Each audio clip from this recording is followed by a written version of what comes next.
Hello everyone, I am Dr. N. Ramadevi, lecturer in Political Science, Government Degree College Agraharam, Rajanna Sircilla district. నేను ఈరోజు western political థాట్కి సంబంధించినటువంటి మరో కొత్త పాఠ్యాంశంతో నేను ముందుకు వచ్చాను. అది మోడర్న్ పొలిటికల్ థింకర్ అయినటువంటి అలాగే సామాజిక ఉడంబడిక సిద్ధాంతకర్త అయినటువంటి జాన్ లాక్ యొక్క పొలిటికల్ ఫిలాసఫీ గురించి ఈ వీడియోలో చర్చించబోతున్నాను.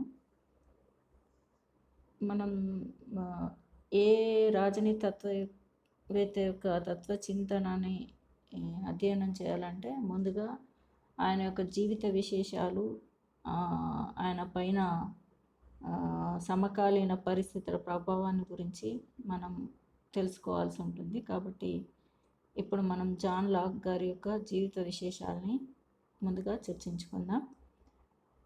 జాన్ లాక్ గారు ఒక ప్యూరిటన్ మతానికి సంబంధించినటువంటి న్యాయవాద కుటుంబంలో 1632వ సంవత్సరంలో జన్మించారు.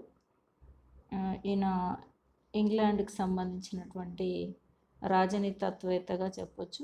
ముఖ్యంగా 17వ శతాబ్దానికి చెందినటువంటి ఆంగ్ల రాజనీతి శాస్త్రజ్ఞుడిగా చెప్పొచ్చు. ఈయన రాజనీతత్వంలో ముఖ్యంగా పరిమిత ప్రభుత్వం అలాగే రాజకీయ సార్వభౌమత్వం గురించి చర్చించాడు. ఈయన రాజనీతత్వంపై ఇంగ్లాండ్లో వచ్చినటువంటి రక్తరహిత విప్లవం ఈయన సమర్థించాడు. వ్యక్తి స్వేచ్ఛ స్వాతంత్రాలు, అలాగే స్వంత ఆస్తి, అలాగే పరిమిత ప్రభుత్వంతో కూడినటువంటి ఉదారవాదాన్ని ఈయన ప్రోత్సహించినటువంటి తత్వవేత్తగా చెప్పొచ్చు. అలాగే ఆధునిక ఉదారవాదానికి మూల పురుషుడిగా కూడా చెప్పొచ్చు. ఈయన జీవిత సంగ్రహాన్ని కనుక పరిశీలించినట్లయితే ఈయన రింగ్టన్ అనేటువంటి గ్రామంలో క్రీస్తు శకం 1632వ సంవత్సరంలో ప్యూరిటన్ మతానికి సంబంధించినటువంటి అంటే కుటుంబంలో ఒక న్యాయవాద కుటుంబంలో ఆయన జన్మించాడని ఇందాకనే చెప్పుకున్నాం. అయితే ఆయన పైన ప్యూరిటన్ మత ప్రభావం అనేది ఎక్కువగా ఉంది. ఎందుకంటే ఆయన విద్య అనేది ప్రాథమిక విద్య అనేది వెస్ట్మినిస్టర్ లోను, అలాగే ఉన్నత విద్య అనేది ఆక్స్ఫర్డ్ విశ్వవిద్యాలయంలోను ఆయన విద్యను అభ్యసించాడు. అంతర్యుద్ధ సమయంలో అంటే ఇంగ్లాండ్లో జరిగినటువంటి అంతర్యుద్ధ సమయంలో పార్లమెంటరీ సైన్యంలో కూడా ఆయన ప్రవేశించడం అనేది జరిగింది. అయితే ఎప్పుడైతే ఆయన ఆక్స్ఫర్డ్లో పీజీ కంప్లీట్ చేశారో అప్పుడు ఆయన ఆక్స్ఫర్డ్లోనే ఒక ట్యూటర్గా ఆయన అపాయింట్ చేయబడ్డాడు. తర్వాత 2 సంవత్సరాలకి ఆయన స్వంతగా అంటే మెడికల్ ప్రాక్టీషనర్గా ఆయన స్వంత ప్రాక్టీస్ని ఎస్టాబ్లిష్ చేసుకున్నాడు. అలా ప్రాక్టీస్ చేస్తున్నందులో భాగంగా మెడికల్ ప్రాక్టీషనర్గా ఆయనకి లార్డ్ ఆష్లే తో పరిచయం అనేది ఏర్పడింది. తర్వాత కాలంలో ఇతను లార్డ్ ఆష్లేకి పర్సనల్ ఫిజిషియన్గా, అలాగే కాన్ఫిడెన్షియల్ సెక్రటరీగా, రహస్య కార్యదర్శిగా పనిచేసేటువంటి అవకాశం వచ్చింది. అంటే రాజకుటుంబంతో ఆయనకు దగ్గర సంబంధాలు అనేవి ఏర్పడ్డాయి. కాబట్టి ఆయనకి రాజకీయ వ్యవస్థను దగ్గరగా గమనించేటువంటి అవకాశం అనేది ఆయనకి కలిగింది అని చెప్పొచ్చు. అందుకే ఈయన అంటే ఒక ఫిజిషియనే కాదు, ఈయన ఒక ఫిలాసఫర్ అని కూడా చెప్పొచ్చు. అంటే ఇటు వైద్య పరిజ్ఞానం ఉంది, అలాగే అటు రాజనీతితో కూడా ఆయనకు పరిజ్ఞానం అనేది ఉన్నట్టుగా మనం గమనించవచ్చు. అంటే ఈయన రాజనీతి సిద్ధాంతాన్ని ప్రతిపాదించడంలో ఆయన తనకున్నటువంటి అంటే వైద్యపరమైనటువంటి పరిజ్ఞానాన్ని కూడా ఆయన మేళవించే ప్రయత్నం చేశాడు. ఈయన అంటే వైద్యపరంగా చేసేటువంటి పరిశీలనలు ఏవైతే ఉన్నాయో ఇవి, అలాగే ఆయనకున్నటువంటి రాజకీయ అనుభవాలు ఏవైతే ఉన్నాయో అవి వాటి యొక్క ప్రభావము రాజ్య సిద్ధాంతాన్ని ప్రతిపాదించడంలో అవి ఉపయోగపడ్డాయని చెప్పొచ్చు. ముఖ్యంగా హ్యూమన్ నేచర్ అంటే మానవ స్వభావము, అలాగే ప్రభుత్వము, ఈ రెండింటిని ఆయన ఈ రెండింటి పైన ఆయన యొక్క మెడికల్ అబ్జర్వేషన్స్ అనేవి జోడించడానికి ప్రయత్నం చేశాడని చెప్పొచ్చు. అలాగే ఈయన కొన్ని ఇంపార్టెంట్ బుక్స్ కూడా ఆయన పబ్లిష్ చేశాడు. అంటే ముఖ్యంగా లాకి రాజ్య సిద్ధాంతం గురించి ఆయన రాసినటువంటి famous book 2 treatises on civil government అనేటువంటిది 1699లో, అంటే గ్లోరియస్ రెవల్యూషన్ కాలంలో ఈయన తన పుస్తక రచనని గావించినట్లుగా చెప్పొచ్చు. అందులో ముఖ్యమైనది 2 ట్రీటైజెస్ ఆన్ సివిల్ గవర్నమెంట్, అంటే ప్రభుత్వ వ్యవస్థ గురించి, రాజ్య వ్యవస్థ గురించి వివరించడానికి ఈ పుస్తకంలో వివరించడం అనేది జరిగింది. ఈయన హబ్స్లా అంటే ఇతని కంటే ముందైన రాజ్య సిద్ధాంతాన్ని ప్రతిపాదించినటువంటి హబ్స్ గురించి మనం ఆల్రెడీ ఒక వీడియోలో తెలుసుకున్నాం. అయితే హబ్స్ లాగానే లాక్ కూడా తన యొక్క సిద్ధాంతాన్ని ప్రాకృతిక వ్యవస్థలో నివసించేటువంటి మానవుడి యొక్క స్వభావంతోనే మొదలుపెట్టినట్టుగా మనం గమనించవచ్చు. అలాగే ఇందాక నేను అనుకున్న ఆయన గ్లోరియస్ రెవల్యూషన్ అంటే 1688లో ఆయన రచనలన్నీ కూడా చేశాడని చెప్పుకున్నా. అసలు గ్లోరియస్ రెవల్యూషన్ అనేది ఎందుకోసం జరిగిందంటే అధికార మార్పు కోసం జరిగినటువంటి యుద్ధంగా చెప్పొచ్చు. ముఖ్యంగా బ్రిటన్లో అదివరకు అబ్సల్యూట్ మోనార్కీ అనేది ఉంది, అంటే నిరపేక్ష రాజరికం అనేది ఉంది. ఈ గ్లోరియస్ రెవల్యూషన్ వల్ల అక్కడ ఉన్నటువంటి అధికారిక వ్యవస్థలో మార్పు అనేవి వచ్చినాయి. అప్పటి వరకు ఉన్నటువంటి అబ్సల్యూట్ మోనార్కీ నుండి అది పార్లమెంటరీ డెమోక్రసీ రూపాన్ని పొందినట్టుగా చెప్పొచ్చు. అంటే మోనార్కీ అనేది రద్దయి అక్కడ పార్లమెంటరీ ప్రభుత్వ విధానం, ప్రజాస్వామ్య ప్రభుత్వ విధానం అనేది అక్కడ వ్యవస్థాపించబడినటువంటి సందర్భం మనం చూడొచ్చు. అలాగే ఈ గ్లోరియస్ రెవల్యూషన్ కూడా లాకు సమర్థించాడు ఈయన. అందుకే అంటే ఈయనను father of liberal political theory అని కూడా పరిగణించబడుతున్న సందర్భం మనం చూడవచ్చు. ఇప్పుడు ఇందాక అనుకున్న ఆయన కొన్ని రచనలు గ్లోరియస్ రెవల్యూషన్ టైంలో ఆయన కొన్ని రచనలు చేశాడని, అవేంటంటే an essay on concerning human understanding అని ఒకటి, తర్వాత 2 treatises on civil government అని ఒకటి, అలాగే లెటర్స్ కన్సర్నింగ్ టాలరేషన్ అనేటువంటి బుక్స్ రాసినటువంటి రచనలు ప్రముఖమైన రచనలుగా చెప్పొచ్చు. అయితే ఇక్కడ ఈయన రచనలలో ముఖ్యంగా ఉదారవాదానికి ప్రాధాన్యత కల్పించాడు. అలాగే వ్యక్తి స్వేచ్ఛకు, సమానత్వానికి కూడా ప్రాధాన్యతనిచ్చి ప్రభుత్వ వ్యవహారాలలో ప్రజలు వారి అభిప్రాయాలను స్వేచ్ఛగా వెలిబుచ్చడానికి అవకాశం ఏర్పడాలని లాక్ అభిప్రాయపడ్డాడు. ఇందాకనే మనం మాట్లాడుకున్నాం ఏంటి అతని సమకాలీన పరిస్థితులు, ఇందాకనే మనం మాట్లాడుకున్నాం. అలాగే లాక్ అంటే తన రాజనీతత్వ విచారాన్ని, చింతనాన్ని కొనసాగించడానికి కొన్ని ప్రశ్నలు ఆయనలో ఉదయించాయి.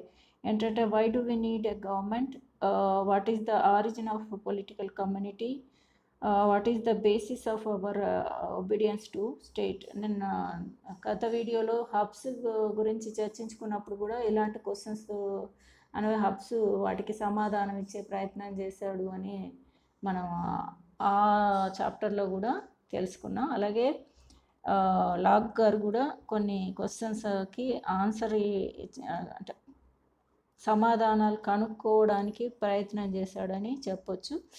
అయితే ఈ ఆన్సర్లు కనుక్కోవడానికి ఆయనకు అప్పుడు ఉన్నటువంటి సమకాలీన పరిస్థితులు, అంటే ఆయన కాలంలో అంటే ఇంగ్లాండ్ రాజకీయ పరిస్థితి అంతా కూడా డివైన్ అంటే దైవదత్తం ప్రకారమే నిర్ణయించబడుతుండేది.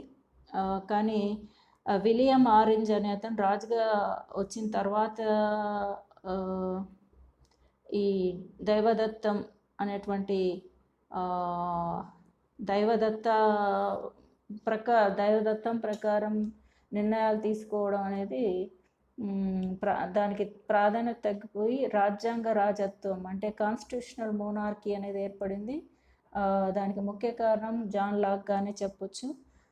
లాక్ రాజనీతి సిద్ధాంతం అంతా కూడా ప్రధానంగా మానవుని సహజ హక్కులకు ప్రాధాన్యం కల్పించింది. ఇతని సిద్ధాంతం నిర్దిష్టంగా రక్తరహిత విప్లవాన్ని సమర్థించడం, అలాగే సమకాలీన పరిస్థితులను క్షుణ్ణంగా పరిశీలించడం అనేది వ్యక్తీకరిస్తుందిగా భావించవచ్చు. మధ్యయుగ రాజనీతి తత్వాన్ని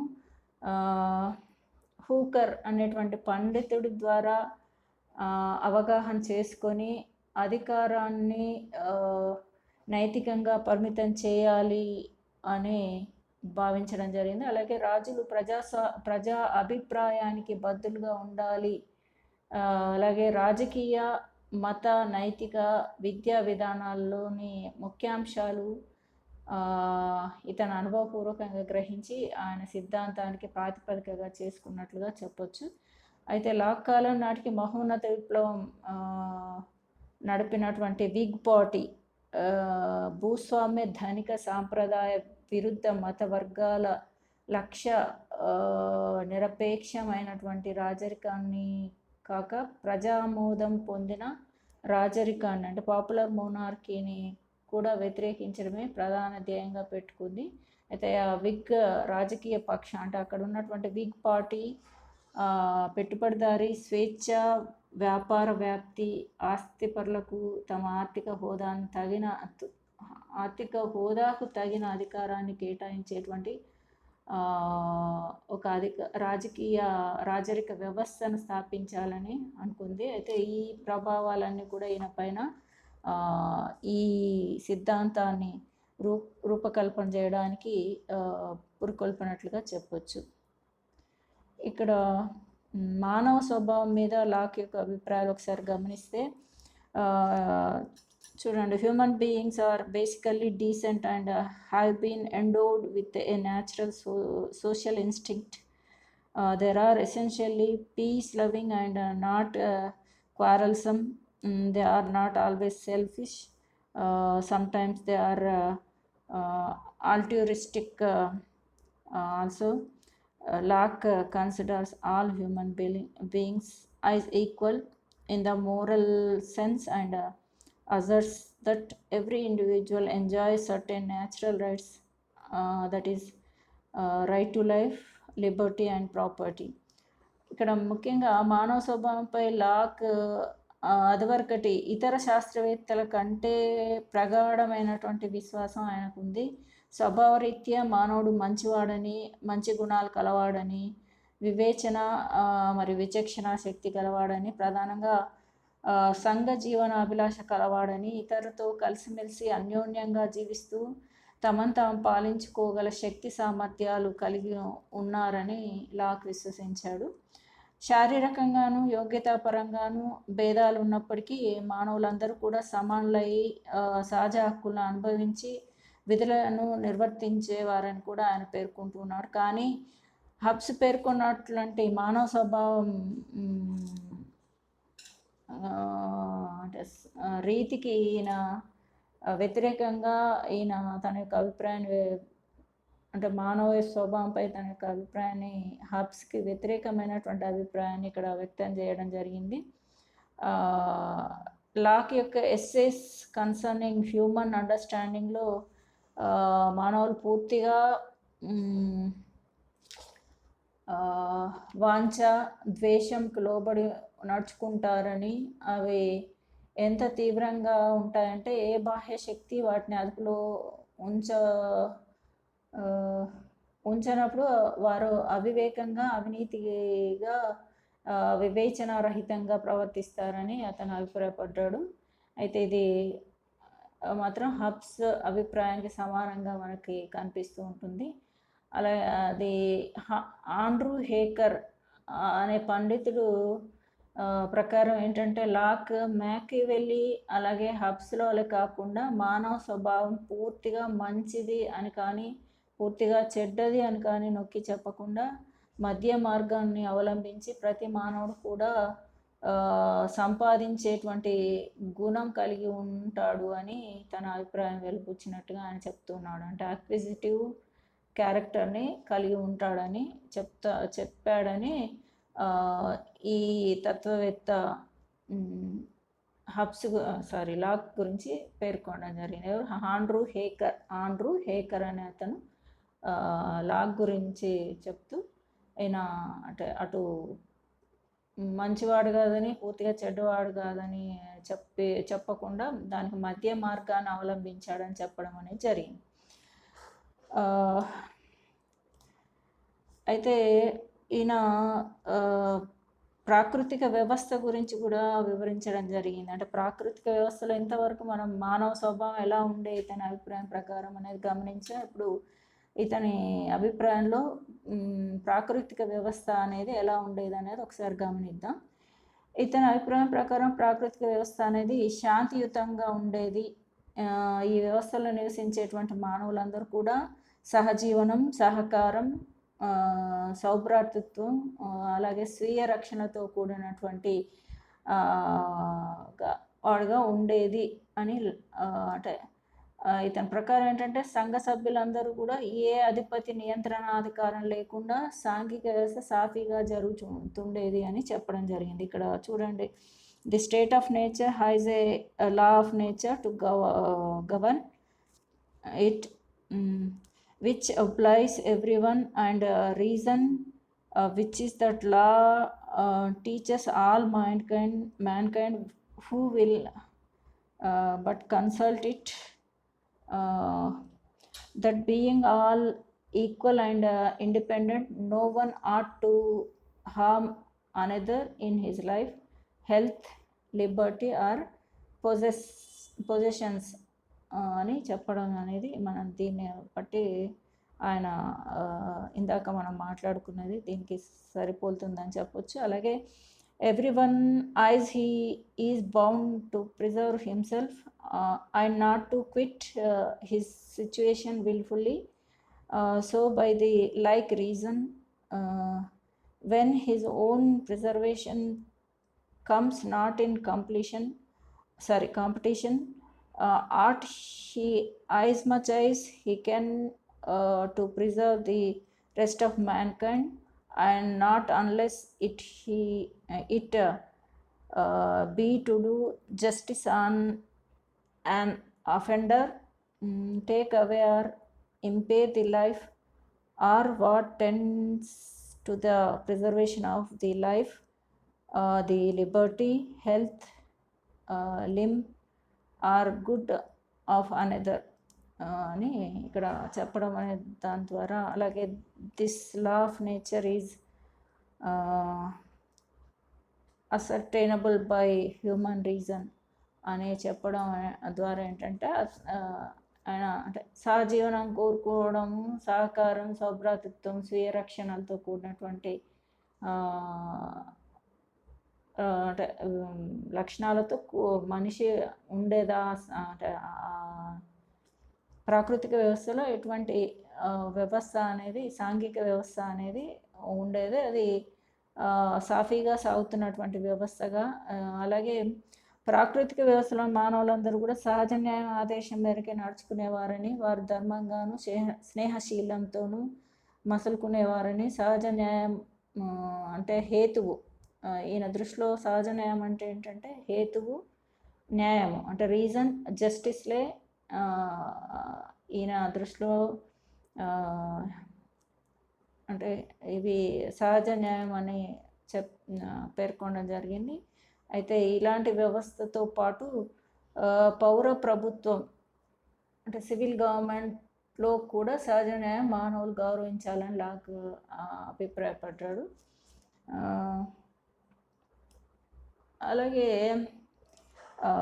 state prior to establishment of political society, it is the state of peace, good will, mutual assistance and self-preservation, people are governed by law of nature. Law of nature అంటే ఏంటో ఇక్కడ ఇచ్చాడు. No one can harm anyone in one's life, liberty and position. అలాగే natural right గురించి కూడా ఇక్కడ చెప్పే ప్రయత్నం చేస్తాడు. Everyone has the right to life, liberty and property అని చెప్పే ప్రయత్నం చేశారు. ఇందాక మనం వాటి గురించి మాట్లాడుకున్నాం. అలాగే హబ్స్లో లాగానే లాకు కూడా ప్రాకృతిక వ్యవస్థ అనేది రాజకీయ అధికారంను వివరించుటకు ప్రధానమైనటువంటిగా ఈయన ఎన్నుకోవడం అనేది జరిగింది. అలాగే ఇలాంటి వ్యవస్థలో మానవులు ప్రాణరక్షణ, స్వేచ్ఛ, ఆస్తి హక్కులు మొదలైనటువంటి సహజ హక్కులను కలిగి ఉండేవారని, ప్రతి వ్యక్తికి కూడా సహజ న్యాయాన్ని అమలు జరిపేటువంటి అధికారం ఉండేదని పేర్కొనడం అనేది జరిగింది. కానీ హబ్స్ లాక్ అభిప్రాయానికి భిన్నంగా ప్రాకృతిక వ్యవస్థ అనేది మానవ దుర్భర జీవితంకు దర్పణం లాంటిదని పేర్కొనడం అనేది మనం గత వీడియోలో గమనించాం. హబ్స్ యొక్క రాజనీతత్వ విచారాన్ని అధ్యయనం చేయడంలో భాగంగా మనం గమనించాం. అలాగే అందులోని వ్యక్తులు రాజకీయ అధికారం అనేది తెలియదు, అంటే మ్యాన్ ఇస్ ప్రీ పొలిటికల్ అని చెప్పడం అనేది జరిగింది. అంటే ఆయనకు రాజకీయాలు అనేది తెలియదు, రాజకీయ అధికారం తెలియదని హబ్స్ భావించడం జరిగింది.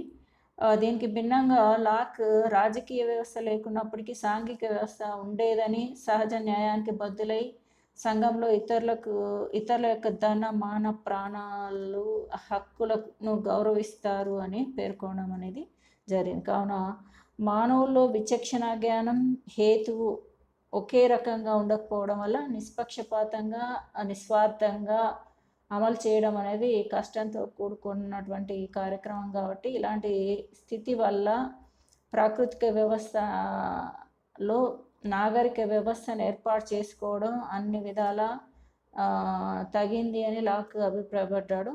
అలాగే సొసైటీలో ఏర్పడినటువంటి యుద్ధ పరిస్థితిని, కాన్ఫ్లిక్ట్ నేచర్ని ఆయన తొలగించడానికి నాగరిక వ్యవస్థ ఆవిర్భావం జరిగిందని ఆయన పేర్కొనడం అనేది జరిగింది. ఇక్కడ ఆయన అంటే సహజ హక్కుల సిద్ధాంతంతో పాటు ఆయన ప్రైవేట్ ప్రాపర్టీ అనేటువంటి సిద్ధాంతాన్ని కూడా ఆయన ప్రతిపాదించే ప్రయత్నం చేశాడు. ఈ సహజ హక్కుల సిద్ధాంతం రాజనీతి శాస్త్రంలో ఈయనకు ఎనలేని కీర్తి ప్రతిష్టలు సంపాదించి పెట్టింది.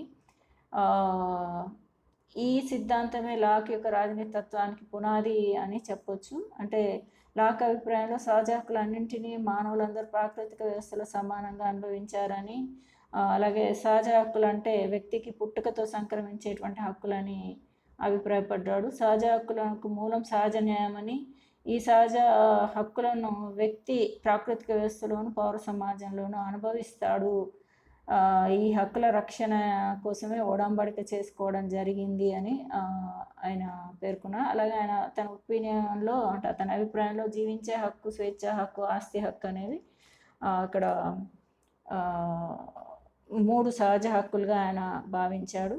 అయితే వీటిని రక్షించాల్సిన బాధ్యత ప్రభుత్వానికి ఉంటుందని కూడా పేర్కొన్నాడు.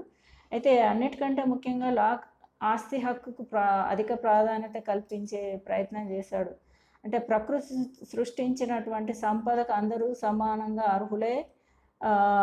వ్యక్తి ఆస్తి అంటే అంటే అందుకు అర్హత సాధించినట్లయితే, అంటే అందరూ అర్హులే అని చెప్తున్నాడు కాబట్టి, అయితే ప్రకృతి సంపదను తన శ్రమ, అంటే దానికి తన శ్రమను, లేబర్ను జోడించినట్లయితే, చేర్చినట్లయితే అది వ్యక్తిగత ఆస్తి అవుతుంది అని, భూమి నుండి లభ్యమయ్యేటువంటి ఉత్పత్తులను, జంతువులు, మానవాళి యొక్క ఉమ్మడి ఆస్తి, అంటే భూమి నుండి లభ్యమయ్యే ఉత్పత్తులు, అలాగే జంతువులు, మానవాళి యొక్క ఉమ్మడి ఆస్తి అని, స్వాభావిక స్థితిలో మానవుడు ఎవరికి వాటిపై ప్రత్యేక హక్కు అనేది లేదని, ఈ ఉమ్మడి హక్కు ఆస్తి అంటే ఈ ఉమ్మడి ఆస్తి ఉపయోగకరంగా మలుచుకోవడానికి కావలసినటువంటి విజ్ఞత మరియు శ్రమ, అంటే నాలెడ్జ్ ఉండాలి, అలాగే లేబర్ అంటే శ్రమ చేసేటువంటి శక్తి కూడా ఉండాలని, మానవుడు తన యొక్క విజ్ఞతపై, శారీరక శ్రమపై సహజ హక్కును కలిగి ఉంటాడని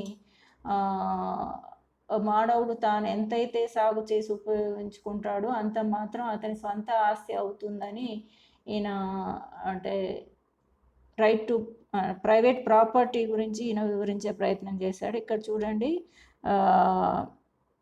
అంటే వర్క్‌మ్యాన్‌షిప్ అనేది ఐడియల్ అంటే ఆదర్శవంతమైనదని చెప్తూ a creator has right over what he creates అంటే ఎవరైతే సృష్టి అంటే క్రియేట్ చేస్తున్నారో అతనికి దాని మీద దాన్ని క్రియేట్ చేయబడినటువంటి వ్యక్తికి దానిపైన కంప్లీట్ హక్కు అనేది ఉంటుందని ఎప్పుడైతే నీవు దానికి నీ స్వంత లేబర్ అంటే నీ శ్రమను కలిపి ఉత్పత్తి చేస్తావో అప్పుడు అంటే అది ఆ వస్తువు పైన నువ్వు యాజమాన్యం పొందుతావు అంటే అది నీ స్వంత ఆస్తిగా మారుతుందని ఇక్కడ థియరీ ఆఫ్ ప్రాపర్టీని ఈయన ప్రపోజ్ చేసే ప్రయత్నం చేశాడు. Since God is our creator we are his property. Only God can take our life and liberty. All individuals are equal.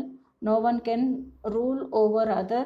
No human can take others life or liberty అని ఇక్కడ property private ప్రాపర్టీకి సంబంధించినటువంటి భావనలు ఆయన వివరించడం జరిగింది. అంటే ఎవరైతే ప్రకృతి సృష్టించినటువంటి సంపదను అందరూ అంటే అనుభవించడంలో అందరూ సమానమైనగా అర్హత కలిగి ఉన్నారు కాబట్టి అయితే ఆ ప్రకృతి సంపదకు తన శ్రమను జోడించి తన శ్రమను చేర్చినట్లయితే అది వ్యక్తిగత ఆస్తి అవుతుందని భూమి నుండి లభ్యమయ్యేటువంటి ఉత్పత్తులు జంతువులన్నీ కూడా మానవాళి యొక్క ఉమ్మడి ఆస్తి అని అలాగే స్వాభావిక స్థితిలో ఉన్నప్పుడు ఎవరికి వాటిపై ప్రత్యేక హక్కు అనేది లేదు కానీ అది ఉమ్మడి ఆస్తిగా ఉపయోగకరంగా మలుచుకోవటానికి కావాల్సినటువంటి నాలెడ్జ్ అండ్ లేబర్ అనేటువంటివి అంటే సహజ హక్కులు అనేవి ఆయనకు ఉన్నాయి కాబట్టి ఆ హక్కుల్ని వినియోగించుకొని ప్రైవేట్ ప్రాపర్టీని ఎట్లా సంపాదించుకోవాలనేది అంటే వ్యక్తిగత ఆస్తి ఎప్పుడు అవుతుంది అనేది ఇక్కడ వివరించే ప్రయత్నం చేశాడు. అంటే మానవుడు తాను ఎంతైతే సాగు చేసి ఉపయోగించుకుంటాడో అంత మాత్రమే అతని సొంత ఆస్తి అని చెప్పే ప్రయత్నం చేశాడు. అయితే లాక్ అంటే సమాజ న్యాయాన్ని హేతు న్యాయం అని మరో పేరు పెట్టడం అనేది జరిగింది దీనికి. అంటే హేతు న్యాయం అన్నాడు దీన్ని. అయితే డన్నింగ్ అనేటువంటి ఒక ప్రముఖ తత్వవేత్త యొక్క అభిప్రాయం ప్రకారం ఏంటంటే సహజ హక్కుల వివరణకే లాక్ రాజనీతి తత్వశాస్త్రానికి చేసినటువంటి విశిష్టమైనటువంటి సేవ అని పేర్కొనడం దీనికి ఒక ఉదాహరణగా చెప్పొచ్చు. అయితే ప్రభుత్వం ఏర్పడక ముందు సహజ హక్కులు మానవులకు ఉండేవి అనే అంటే ఉండేవని భావించడం జరిగింది. అనగా అంటే హబ్స్ ప్రకారం ఏంటంటే వ్యక్తులు ఒడంబడిక ఏర్పడిన తర్వాత తమ హక్కులను సార్వభౌముడికి అప్పజెప్పడం జరిగింది అని పేర్కొన్నాడు. కానీ లాక్ మాత్రం అలాంటి సార్వభౌముని స్థానంలో ప్రభుత్వం ఏర్పాటు చేయడం జరుగుతుంది అని పేర్కొనడం జరిగింది. అంటే ప్రజల కోరిక మేరకు సార్వభౌముడు తన విధులను నిర్వర్తించాడు కానీ అంటే ఇక్కడ ప్రజల ఆమోదం లేనిదే పన్నులు విధించడానికి సార్వభౌమాధికారానికి అధికారం లేదని, అలాగే సార్వభౌమాధికారం ప్రజలకే చెందుతుందని ఇక్కడ లాక్ స్పష్టం చేసినట్టుగా భావించవచ్చు. తర్వాత ఇక్కడ ప్రైవేట్ ప్రాపర్టీ గురించి లాక్ యొక్క అభిప్రాయం ఇక్కడ ఇంకొక స్లైడ్లో కూడా నేను చూపెడుతున్నాను చూడండి. Locke says man by nature is a property acquiring animal. అంటే ఇతను ఆయన సహజ సిద్ధంగానే స్వభావరీత్యానే సంపదను సంపాదించాలి, సంపదను పొందాలి అనేటువంటి స్వభావం ఉన్నటువంటి ఒక జంతువుల లాగా పోల్చడం జరిగింది. అలాగే state of nature is commonly available to all. అంటే సామాజిక వ్యవస్థ లేదా ప్రాకృతిక వ్యవస్థ అనేది అందరికీ అందుబాటులో ఉన్నటువంటి అందరూ కూడా దాన్ని ఉపయోగించుకోవడానికి అర్హత కలిగి ఉన్నారని, it is a situation of primitive communism అన్నాడు. అంటే అక్కడ ఉన్నటువంటి ఆ వ్యవస్థని కమ్యూనిజానికి పూర్వస్థితి అని అన్నాడు. అంటే ఇందాక చెప్పుకున్నాం, ఎప్పుడైతే మనం మన శ్రమని జోడించడం ద్వారా ప్రైవేట్ ప్రాపర్టీని సృష్టించుకుంటామని ఆయన చెప్పాడు. మానవుడు తాను ఎంతైతే సాగు చేసి ఉపయోగించుకుంటాడో అంత మాత్రమే అతని సొంత ఆస్తి అని పేర్కొనడం అనేది జరిగింది. కాబట్టి ఇక్కడ దానికి కూడా 3 లిమిటేషన్స్ సూచించడం జరిగింది. అవి ఏంటంటే labour limitation, sufficiency limitation and spoilage limitation అని దానికి లిమిటేషన్స్ కూడా ఆయన వివరించే ప్రయత్నం చేశాడు. ఇక్కడ అసలు అంటే ఇలాంటి ప్రాకృతిక వ్యవస్థలో అసలు కాన్ఫ్లిక్ట్ నేచర్ అంటే ఎక్కడ ఏమంటారు కాన్ఫ్లిక్ట్ నేచర్ అంటే సంఘర్షణలకు ఎందుకు దారితీసింది, అలాంటి ప్రాకృతిక వ్యవస్థలో సంఘర్షణలు ఎందుకు ఏర్పడ్డాయి అనడానికి, దానికి మూలాలు ఏంటివి, దాని కారకాలు ఏంటివి అనడానికి ఆయన ఆయన వెలువరించినటువంటి అభిప్రాయాలు మనం చూద్దాం. No single interpretation of natural law because there is legislature, no single judge to decide in case of violation of natural law, no single enforcer of the law, all become their own judge and enforcer. Soon the situation turned conflictual. People fight for preservation of their property and therefore life became difficult అని అన్నాడు. అంటే ఏంటంటే ఇక్కడ ప్రాకృతిక వ్యవస్థలో ఈ సంఘర్షణ స్థితి ఎందుకు ఏర్పడింది అని వివరించడంలో భాగంగా అక్కడ అంటే న్యాచురల్ రైట్స్ న్యాచురల్ లా అంటే సహజ న్యాయం అనేది ఉన్నప్పటికీ దాన్ని నిర్వచించేటువంటి వ్యవస్థ అనేది లేదు. దాన్ని నిర్వచించి దాన్ని అమలు చేసేటువంటి ఒక వ్యవస్థ, అధికారిక వ్యవస్థ లేదా శాసన వ్యవస్థ అనేది లేదని, అలాగే ఒకవేళ సహజ న్యాయాన్ని అతిక్రమించినటువంటి వారిపై శిక్ష విధించేటువంటి ఎవరు అంటే సహజ న్యాయాన్ని అతిక్రమించారు అని డిసైడ్ చేసేందుకు లేదా జడ్జి చేసేందుకు ఎవరు కూడా జడ్జి చేసే అటువంటి అధికారిక వ్యవస్థ లేదని, అలాగే ఈ చట్టాలను అమలుపరిచేటువంటి వ్యవస్థ లేదని, కాబట్టి అంటే ఎవరికి వాళ్ళే ఈ సహజ న్యాయాన్ని ఎన్ఫోర్స్ చేసేటువంటి ఎవరికి వాళ్ళే వాటిని అమలుపరుచుకున్నట్లుగా అటువంటి వ్యవస్థ అనేది అంటే అందరు కూడా ఎవరికి వాళ్ళే సహజ న్యాయాన్ని అమలు పరుచుకునే వాళ్ళు అనేటువంటి అది ఉంది. అటువంటి సిచ్యువేషన్లో వాళ్ళంతా కూడా అంటే సంఘర్షణలకు దారి తీసింది అని ఇక్కడ చెప్పడం జరిగింది. అంటే ఒక కంట్రోలింగ్ పవర్ అనేది లేకపోవడం వల్ల ఎవరికి వాళ్ళు ఇష్టారాజ్యంగా వారి అంటే సహజ న్యాయాన్ని బేస్ చేసుకొని నిర్ణయాలు తీసుకోవడం, వాటి అమలు చేసుకోవడం అనేది చేశారు. కాబట్టి అక్కడ కాన్ఫ్లిక్ట్ నేచర్ అనేది ఏర్పడింది. అంటే ఏమంటారు ఒక సంఘర్షణ వాతావరణం అనేది ఏర్పడింది. అయితే అలాంటి వాతావరణం నుండి బయటపడడానికి, అలాగే తమ యొక్క ఆస్తుల్ని వాళ్ళ జీవితాలని కాపాడుకోవడానికి, అంటే కాపాడుకోవడం అనేది కష్టమైనటువంటి పరిస్థితులు అనేవి ఏర్పడ్డాయి అని చెప్తూనే వాటి నుండి బయటపడడానికి అక్కడ ఉన్నటువంటి వ్యక్తులందరూ కూడా ఒక ఒప్పందానికి వచ్చారు అని, అంటే ఒక అధికారిక వ్యవస్థను ఏర్పాటు చేసుకోవడానికి ఒప్పందాన్ని అనేది చేసుకున్నారు అనేది ఈయన యొక్క ఉద్దేశం. ఇక్కడ మనం సామాజిక ఒడంబడిక గురించి ఒకసారి గమనిద్దాం. For coming out of the state of nature, people enter into a social contract, an agreement based on the consent of all. And a social contract means an agreement based on consent of all, and people give consent to transform themselves into a political community, and political community will then take a decision based on the majority rule to appoint a government, and the government will protect the life, liberty and property of people అని అన్నాడు. అంటే ఇక్కడ సామాజిక ఒడంబడిక అనేది ఏంటంటే ఈయన ప్రకారం ఏంటంటే సహజ న్యాయాన్ని నిర్వచించి అమలుపరిచి పరిరక్షించేటువంటి సంస్థ లేని ప్రాకృతిక వ్యవస్థ కొరకు అంటే ఆ వ్యవస్థలో ఉన్నటువంటి యుద్ధ పరిస్థితి అంటే స్టేట్ ఆఫ్ వార్ని పారద్రోలడానికి మానవులందరూ కలిసి ఒక అభిప్రాయానికి కట్టుబడి కాంట్రాక్ట్ ఒడంబడికను ఏర్పరచుకుంటారని, అదే సామాజిక ఒడంబడిక అని ఈయన పేర్కొన్నాడు. ఈయన పేర్కొన్నటువంటి ఈ సామాజిక ఒడంబడిక అనేది 2 భాగాల కింద ఆయన పేర్కొంటున్నాడు. అంటే 2 రకాల ఒడంబడిక అనేది జరిగింది అని. అది ఏంటంటే, ఒకటి నాగరిక అంటే ఒక ఒడంబడిక ద్వారా నాగరిక సమాజం ఏర్పడింది, అదే సివిల్ సొసైటీ అన్నాడు. రెండవది ప్రభుత్వ ఒడంబడిక అన్నాడు. మొదట పేర్కొన్నటువంటి ఈ నాగరిక సమాజం అనేది శాశ్వత అంటే అది పర్మనెంట్ శాశ్వత స్వభావాన్ని కలిగి ఉన్నటువంటి ఒడంబడికగా పేర్కొన్నాడు.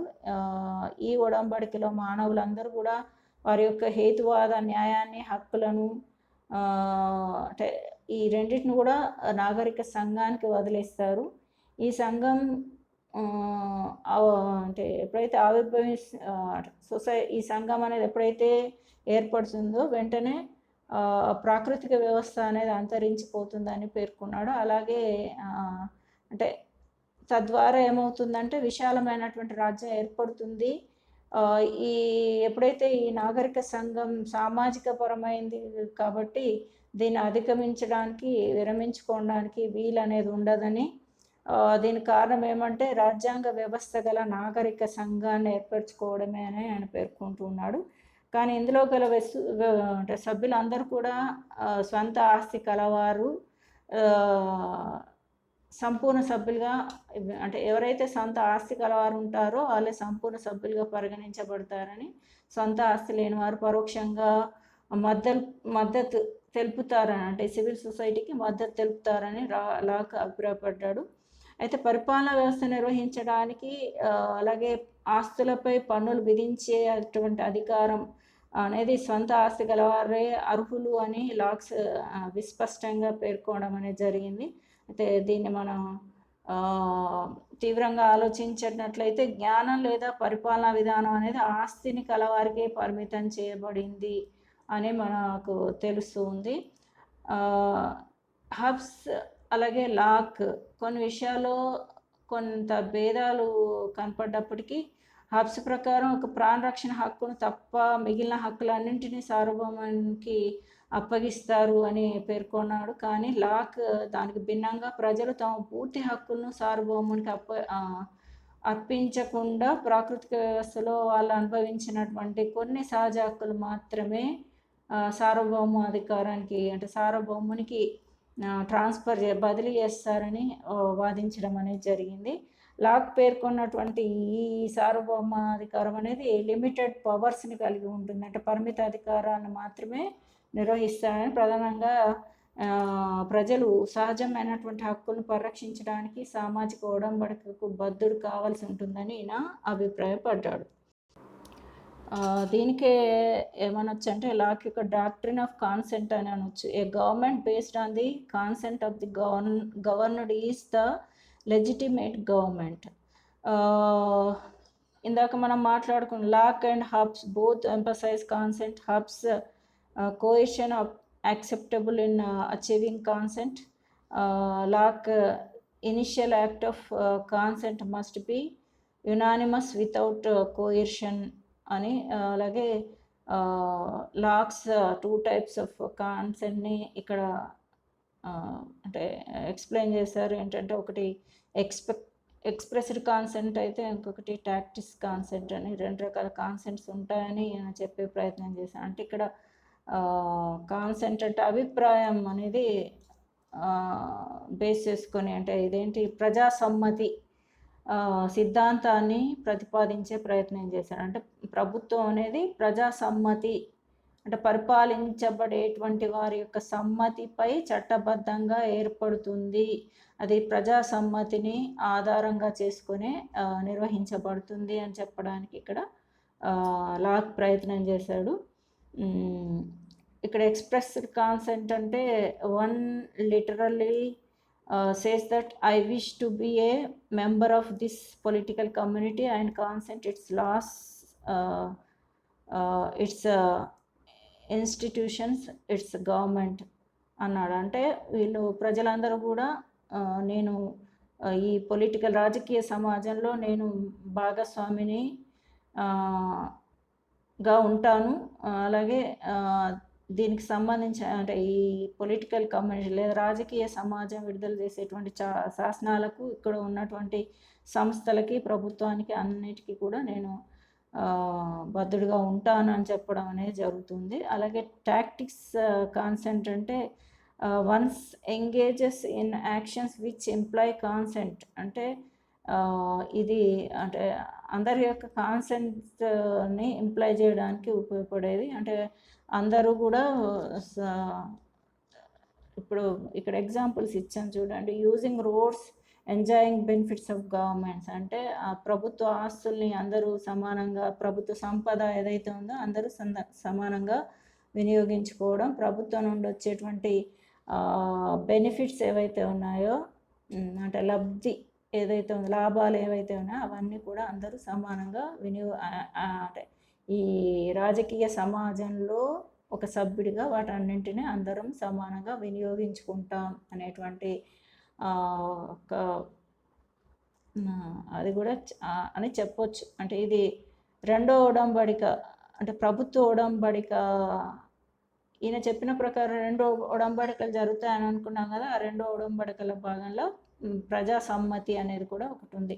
అంటే నాగరిక సంఘం ద్వారా విశాలమైనటువంటి రాజ్యం ఏర్పడుతుందని, ఆ తర్వాత ప్రజలందరూ కూడా సమిష్టిగా కలిసి రెండో ఒడంబడిక చేసుకుంటారని, ఇలా ఏర్పడినటువంటి ఒడంబడిక మొదటి దానికి అనుబంధమైనదిగా, స్వతంత్రమైనదిగా ఆయన చెప్తూ ఉన్నాడు. ప్రధానంగా ఈ ప్రజలకు సార్వభౌమాధికారికి మధ్య జరిగే ఒడంబడిక అని, దీని ద్వారానే ప్రభుత్వం అనేది ఏర్పడుతుందని, ప్రభుత్వం ప్రజా సమ్మతితో ఏర్పడి ప్రజల హక్కులను కాపాడుతుందని, ప్రభుత్వం ప్రజల హక్కులను పరిరక్షించలేకపోతే దాన్ని పడగొట్టి కొత్త ప్రభుత్వాన్ని ఏర్పాటు చేసుకోవడానికి కూడా హక్స్ సూచించినటువంటి స్వేచ్ఛ కంటే లాక్ ఎక్కువ స్వేచ్ఛని మానవులకి ఇవ్వడం అనేది జరిగింది.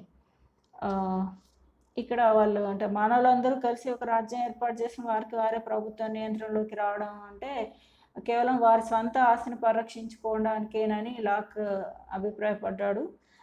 ప్రజలు ధన, మాన, ప్రాణ హక్కులను పరిరక్షించినప్పుడే ప్రభుత్వం తన మనుగడను కొనసాగించుతుందని కూడా పేర్కొన్నాడు. అలాగే ప్రభుత్వం అనేది అశాశ్వతమైనది, టెంపరీ అని చెప్తున్నాడు. అలాగే లాక్ యొక్క ఉద్దేశం ఏంటంటే రెండవ ఒడంబడిక ద్వారా ఏర్పడినటువంటి పరిమిత ప్రభుత్వం రాజ్య ఆదేశాలకు అలాగే లక్ష్యాలకు పరిమితమైన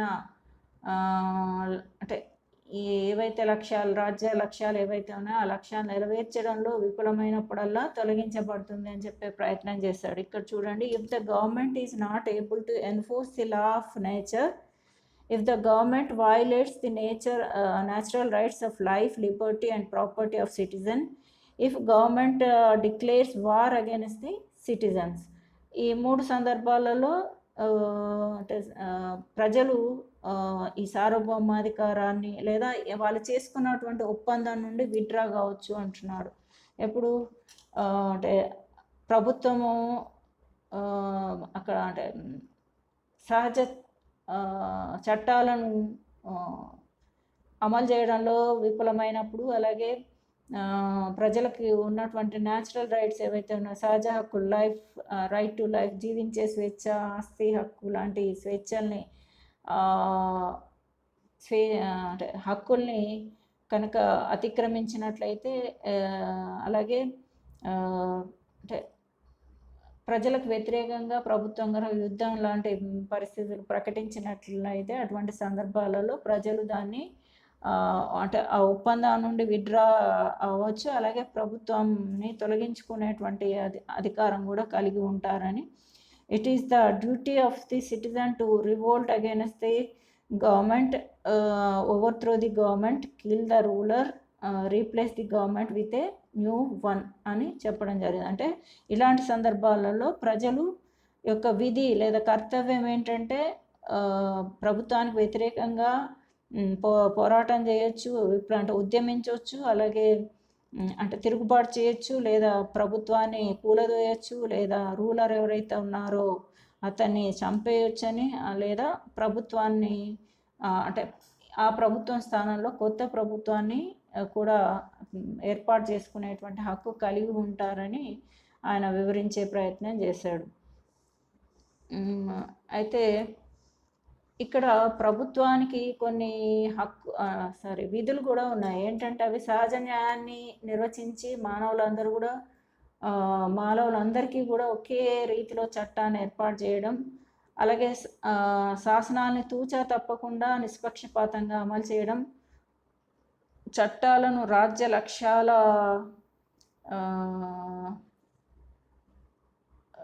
వెలుగులో సమీక్షించి తలెత్తేటువంటి వివాదాల్ని పరిష్కరించడం, ప్రభుత్వం యొక్క ఇంకొక ముఖ్య విధి ఏంటంటే వ్యక్తుల యొక్క స్వంత ఆస్తిని పరిరక్షించడం, అలాగే సహజ న్యాయ హక్కులను కాపాడడం, అలాగే ప్రజలకు కావాల్సినటువంటి రీతిలో శాసనాలు చేయడం అనేది, అలాగే యుద్ధాలను ప్రకటించడం, శాంతి ఒప్పందాలు చేసుకోవడం, విదేశీ వ్యవహారాల్ని సునిశ్చితంగా పరిశీలించి పరీక్షించి ఏర్పాటు చేసుకోవడం అనేటువంటివన్నీ కూడా ప్రభుత్వం యొక్క కర్తవ్యాలు లేదా విధులుగా లాక్ పేర్కొంటూ ఉన్నాడు. అయితే ప్రభుత్వం పైన లాక్ అనేక పరిమితులను కూడా విధించడం జరిగింది. ప్రభుత్వం అనేది ప్రజలపై అపరిమితమైనటువంటి అధికారాన్ని కలిగి ఉండరాదని, అంటే దీని ద్వారా ఏంటంటే ఆయన లిమిటెడ్ గవర్నమెంట్ని, లిమిటెడ్ మోనార్కీని, లిమిటెడ్ సావరెంటీని ప్రతిపాదించినట్లు అవుతుంది. అంటే ప్రభుత్వానికి ప్రజలపై అపరిమితమైనటువంటి అధికారాలు ఉండవు అని చెప్పడం ద్వారా, అంటే కేవలం పరిమితమైనటువంటి అధికారాలే ఉంటాయి అని చెప్పడం ద్వారా ఆయన వాటిని సమర్థించినట్లయింది. అలాగే ప్రజాహితానికి దాని అధికారం నిర్వహణ పరిమితం అవుతాయి అని కూడా చెప్పాడు. అలాగే ప్రజలను బానిసలు చేయడానికి, వారికి ఉన్నటువంటి స్వేచ్ఛను హరించడానికి, వారిని నిరాశ్రయం చేయడానికి కూడా ప్రభుత్వానికి హక్కు లేదని లాక్ పేర్కొంటున్నాడు. అలాగే జాన్ లాక్ సంఘానికి ప్రభుత్వానికి మధ్య భేదాన్ని కూడా పేర్కొనడం జరిగింది. సంఘం అనేది స్థిరమైంది కాదని, ప్రభుత్వం అనేది ప్రజా సమ్మతితో ఏర్పడింది కానీ అశాశ్వతమైందని, సంఘం అనేది స్థిరమైందని, ప్రభుత్వం అనేది ప్రజా సమ్మతితో ఏర్పడినటువంటి అశాశ్వతమైన సంస్థ అని, కాబట్టి ప్రజలు ఒకవేళ మార్పు కనుక కోరుకున్నట్లయితే వారి అభిప్రాయం ప్రకారం నెరవేర్చుకుంటారని, తద్వారా వారికి ఇష్టమైనటువంటి ప్రభుత్వాన్ని ఏర్పరచుకునేటువంటి అవకాశాన్ని వాళ్ళు పొందుతారని, కలిగి ఉంటారని ఆయన చెప్పడం అనేది జరిగింది. ఇవన్నిటిని బట్టి పరిశీలిస్తే మనకి లాక్ ఆధునిక ప్రజాస్వామిక ప్రభుత్వాలను సమర్థించిన వాడుగా మనకు కనిపిస్తూ ఉంటుంది. అలాగే ఇక్కడ సార్వభౌమాధికారం గురించి కూడా ఆయన వివరించాడు. అంటే హబ్సెం నిరపేక్ష సార్వభౌమాధికారాన్ని సమర్థించినట్లు మనం గత పాఠ్యాంశంలో విన్నాం, నేర్చుకున్నాం. కానీ లాక్ మాత్రం పరిమిత ప్రభుత్వాధికారాన్ని సమర్థించాడు. ప్రభుత్వ ఒడంబడికలో సార్వభౌముడు భాగస్వామి కాబట్టి అప్పగించినటువంటి విధులు, అంటే అలా ఇది ఒడంబడిక ద్వారా అప్పగించినటువంటి విధులను మాత్రమే నిర్వహించాలి. సామాజిక ఒడంబడికకు సార్వభౌముడు బద్ధుడు కావాలి అని లాక్ అభిప్రాయపడ్డాడు. కానీ ఇతడు తన సిద్ధాంతంలో ఎక్కడ కూడా సార్వభౌముడు అనే పదాన్ని ఉపయోగించలేడు. అయినప్పటికీ ఈ అధికారం సామాజిక ఒడంబడిక ఏర్పడిన తర్వాత నాగరిక సంఘానికి సమిష్టిగా మాత్రమే వర్తిస్తుంది అని లాక్ పేర్కొనడం అనేది జరిగింది. అయితే సార్వభౌమ ప్రజలు ఇచ్చినటువంటి అధికారాన్ని దుర్వినియోగం చేసినట్లయితే ఆ అధికారానికి ప్రజలు అంటే బద్దులై ఉండాల్సిన అవసరం లేదు. ప్రజలు తిరుగుబాటు చేసి ఆ ప్రభుత్వాన్ని, ఆ సార్వభౌమాధికారాన్ని తొలగించి మరో సార్వభౌమాధికారాన్ని ఏర్పాటు చేసుకోవచ్చు అని లాక్ అభిప్రాయపడ్డాడు. లాక్ దృష్టిలో నిరంకుశ పాలన అనే దానికి చోటు అనేది లేదుగా మనం భావించవచ్చు.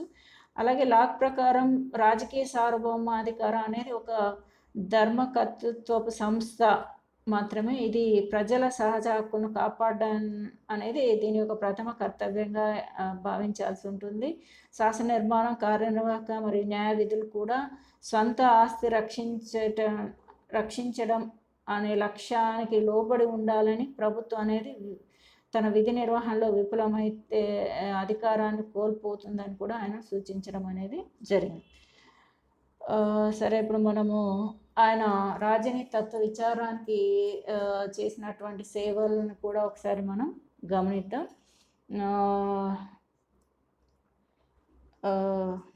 అయితే లాక్ ప్రతిపాదించినటువంటి సిద్ధాంతం అందులో ఉన్నటువంటి అసంగతాల వల్ల విమర్శకు గురైంది.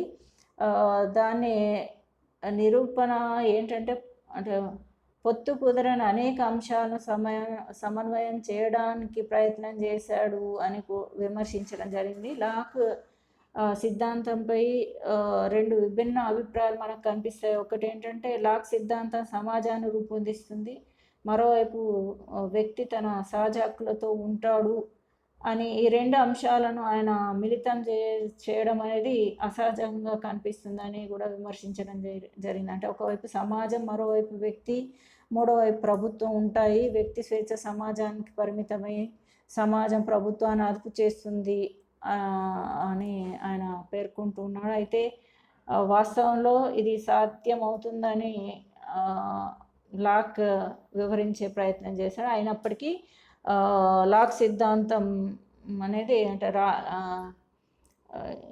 ఆయన రాజనీతికి చేసినటువంటి సేవలలో కొన్ని మనం ఇక్కడ గమనించవచ్చు.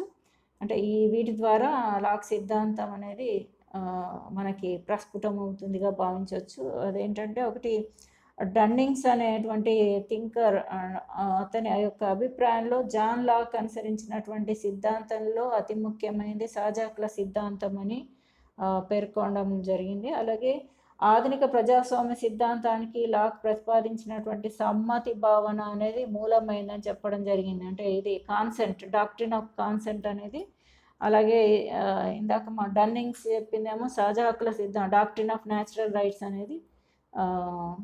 ఇది అంటే ఈయన ఈ ప్రతిపాదించినటువంటి సిద్ధాంతాల గురించి మనకు అంటే ఈ రాజనీతి తత్వ విచారానికి చేసిన సేవలలో ఇవి రెండు పేర్కొనడం అనేది జరిగింది. ఒకటేమో సహజ హక్కుల సిద్ధాంతం అంటే డాక్ట్రిన్ ఆఫ్ న్యాచురల్ రైట్స్, రెండోది ఏంటంటే డాక్ట్రిన్ ఆఫ్ కాన్సెంట్ అనేటువంటిది. అలాగే అధికార వేర్పాటు సిద్ధాంతం అనేది కూడా ఈయన ప్రతిపాదించిన వాటిల్లో ఒకటిగా చెప్పొచ్చు. అంటే ఏంటంటే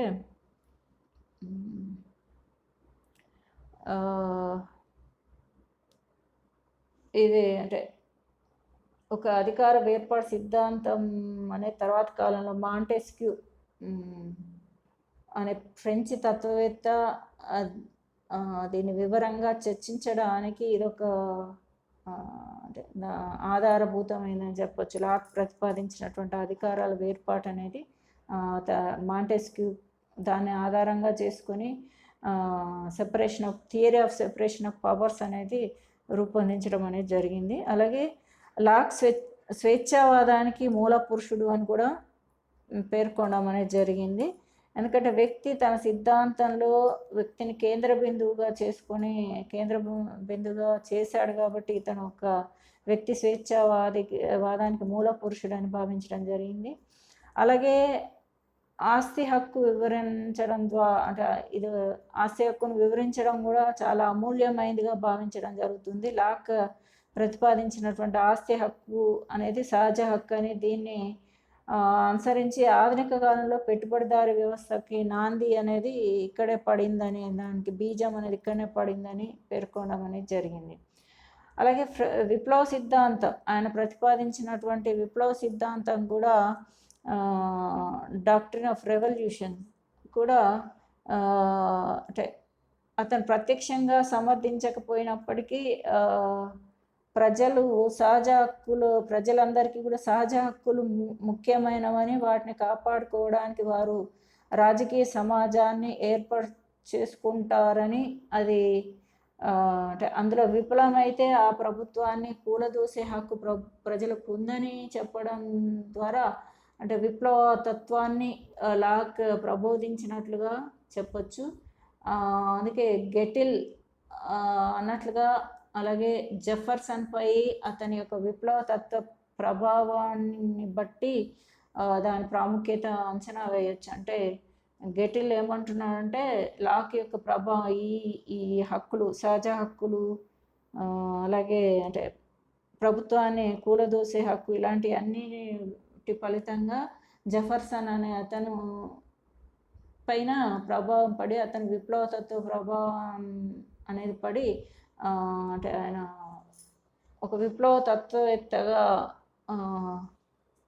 ఆయనపై ప్రభావితం చూపింది అని ఈ గెటిల్ అనే అతడు అంచనా వేశాడు. అలాగే లాక్ను మధ్యతరగతి ప్రజల తత్వవేత్త అని కూడా వర్ణిస్తారు.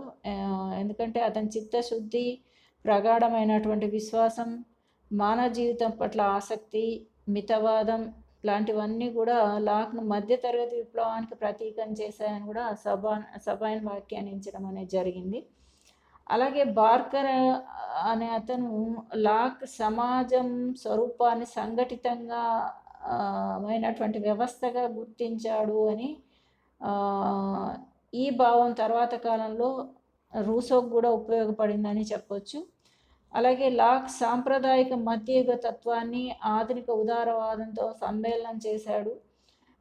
లాక్ ప్రతిపాదించినటువంటి తత్వం అనేక సిద్ధాంతాలకు యొక్క అవతరణకు దారితీసిందని చెప్పొచ్చు. అలాగే వైపర్ అనే అతను అన్నట్లుగా లాక్ పాత సాంప్రదాయిక వాదానికి ఆఖరి ప్రతినిధి అని, అలాగే ఆధునిక సాంప్రదాయవాదానికి మొదటి ప్రతీక అని పేర్కొనడం అనేది జరిగింది. కాబట్టి ఇక్కడ అంటే ఈయన అన్ని అంటే సాంప్రదాయిక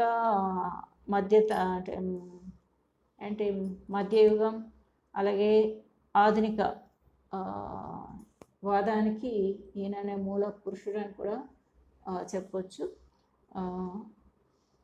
ఓకే, ఈ రోజుకి ఇంతటితో ఈ టాపిక్ని ముగిస్తున్నాను. మీకు అందరికీ లాక్ యొక్క రాజనీతత్వ విచారం అనేది దానిపైన ఒక అవగాహన వచ్చినట్లుగా నేను భావిస్తున్నాను. మరొక కొత్త టాపిక్తో నేను మీ ముందే ప్రయత్నం చేస్తాను. అంతవరకు సెలవు. Thank you very much.